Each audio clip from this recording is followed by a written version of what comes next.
اعوذ باللہ من الشیطان الرجیم بسم اللہ الرحمن الرحیم یا ایھا النبی قل لمن فی ایدیکم من الاسریٰ، اے نبی کہہ دیجئے ان لوگوں سے جو آپ کے قبضے میں ہیں قیدی۔ اب قیدیوں میں جان لیجئے حضرت عباس ابن عبد المطلب بھی تھے رضی اللہ عنہ، جو حضور کے چچا تھے۔ گمان غالب یہ ہے کہ وہ ایمان تو لا چکے تھے، اپنے ایمان کا اعلان نہیں کیا تھا، لہذا جنگ میں کفار کے ساتھ ہو کر آئے تھے، وہ بھی گرفتار تھے۔ اور بھی کچھ لوگ تھے کہ جن کے بارے میں حضور جانتے تھے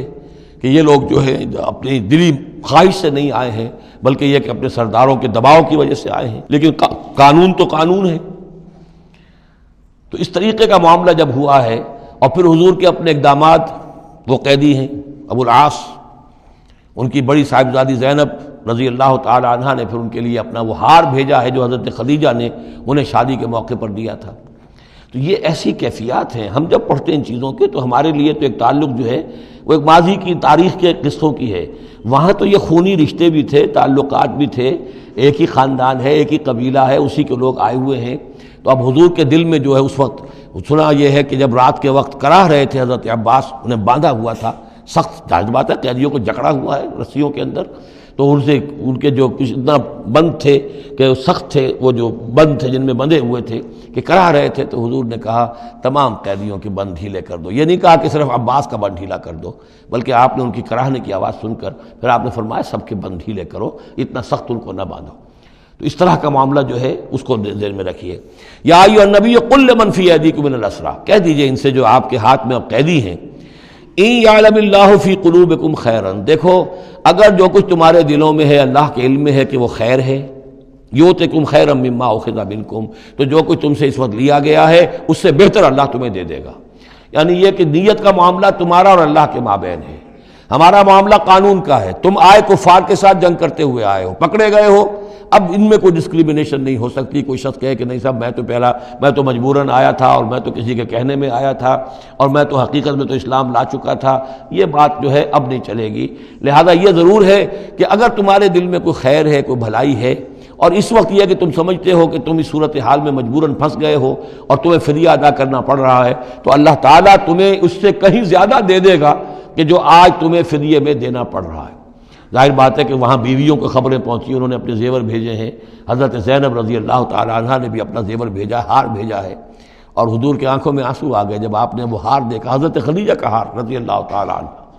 وہ پوری زندگی جو آپ کی گزری تھی حضرت خدیجہ کے ساتھ، وہ ساری آنکھوں میں نگاہوں کے سامنے آ گئی، جو ان کی وفاداری تھی اور جو انہوں نے خدمت کی تھی، وفا شعاری کی تھی۔ تو اس کے بعد مسلمانوں سے کہا کہ یہ اس ماں کی یادگار تھی بیٹی کے پاس، اگر آپ لوگ اجازت دیں تو یہ اس کو واپس کر دیا جائے، تو اس کو پھر لوگوں کی اجازت سے وہ ہار واپس کیا گیا۔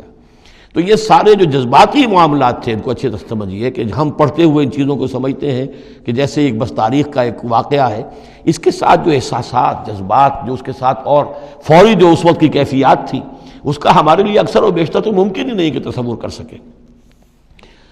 یا ایھا النبی قل لمن فی ایدیکم من الاسریٰ، اے نبی کہہ دیجئے ان لوگوں سے جو آپ لوگوں کے قبضے میں ہیں اس وقت ان قیدیوں میں سے، ان یعلم اللہ فی قلوبکم خیرا، اگر اللہ کے علم میں ہے کہ تمہارے دل میں خیر ہے، یؤتکم خیرا مما اخذ منکم، تو جو کچھ تم سے لیا گیا ہے اللہ اس سے بہتر تمہیں دے دے گا، ویغفر لکم، اور تمہیں بخش دے گا، واللہ غفور الرحیم، اور اللہ غفور الرحیم ہے۔ وَإِن يُرِيدُوا خِيَانَتَكَ، اور اگر یہ آپ سے خیانت کرنا چاہیں، جھوٹ بول رہے ہوں، جھوٹی قسمیں کھا رہے ہوں کہ ہمارے ساتھ تو معاملہ یوں ہو گیا تھا اور ایسے آ گئے تھے، فقد خانوا اللہ من قبل، تو پھر یہ پہلے اللہ سے بھی خیانتیں کرتے رہے ہیں، فامکنا منکم منہم فامکنا منکم، اللہ تعالیٰ نے ان کو پکڑوا دیا، واللہ علیم حکیم، اللہ حکیم اور علیم ہے۔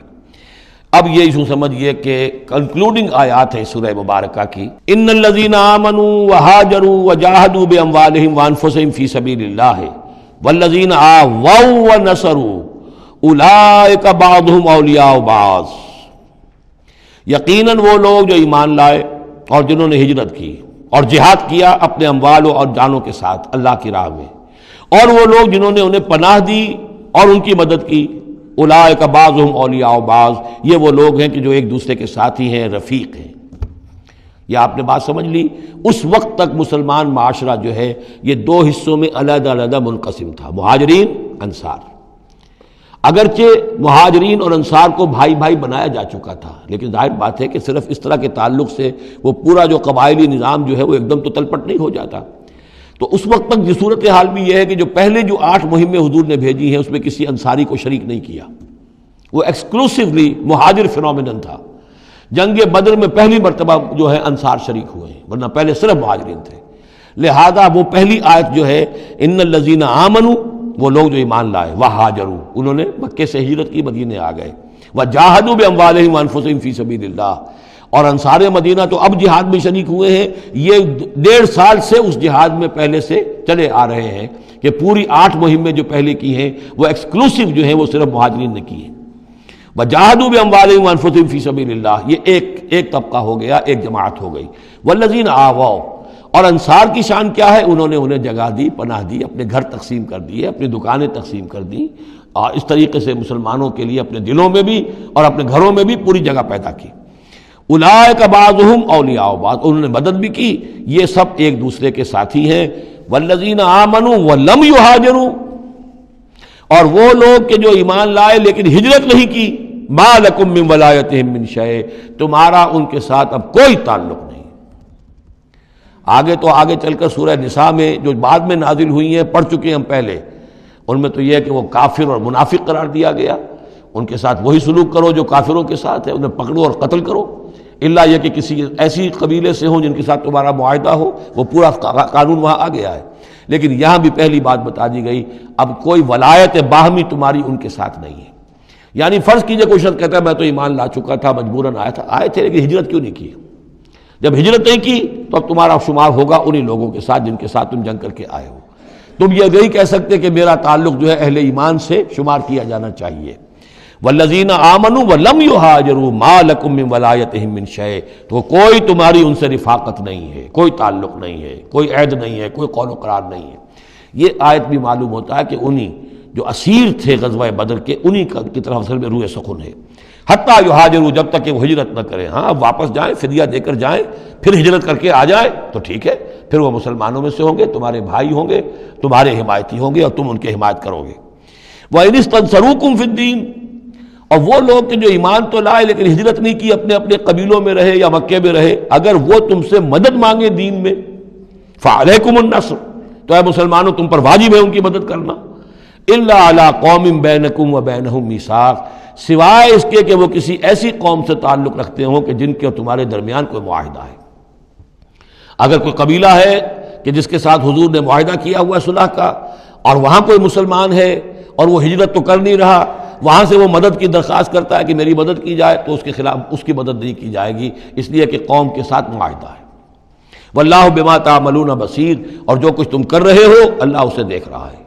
والذین کفروا بعضهم اولیاء بعض، اور وہ لوگ جنہوں نے کفر کیا وہ ایک دوسرے کے ساتھی ہیں، ایک دوسرے کے حمایتی ہیں، ایک دوسرے کے پشت پناہ ہیں۔ عرب قبائلی معاشرے کے اندر یہ جو ولایت کا معاملہ ہوتا تھا، اس میں پھر یہ ذمہ داریاں بھی آتی تھیں۔ کسی کے اوپر تاوان پڑ گیا ہے تو جو اس کے ولی ہیں، جو اس کے حلیف ہیں، ان کو بھی تاوان میں سے حصہ پہ دینا پڑتا تھا۔ کوئی قیدی ہو گیا ہے، اسے کوئی فدیہ دینا ہے، تو جو اس کے حلیف ہیں، جب اس کے گھر والے بھی وہ فدیے کے لیے رقم جمع کریں گے تو وہ حلیف بھی اس کے اندر اپنا حصہ ڈالیں گے۔ تو یہ تو معاشرے کے اندر جو قبائلی معاشرہ ہوتا ہے یہ چیزیں ہوتی ہیں۔ تو یہاں فرما دیا گیا جو کافر ہیں وہ ایک دوسرے کے حلیف ہیں،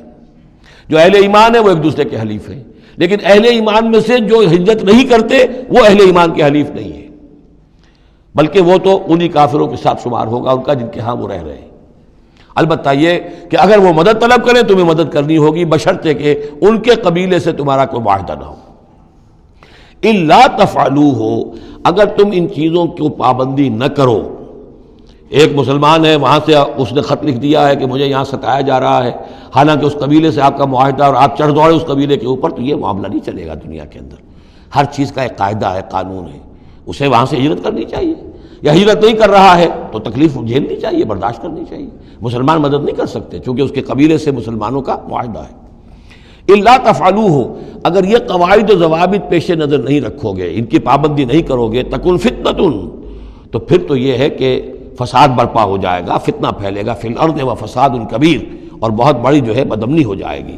صدق اللہ العظیم۔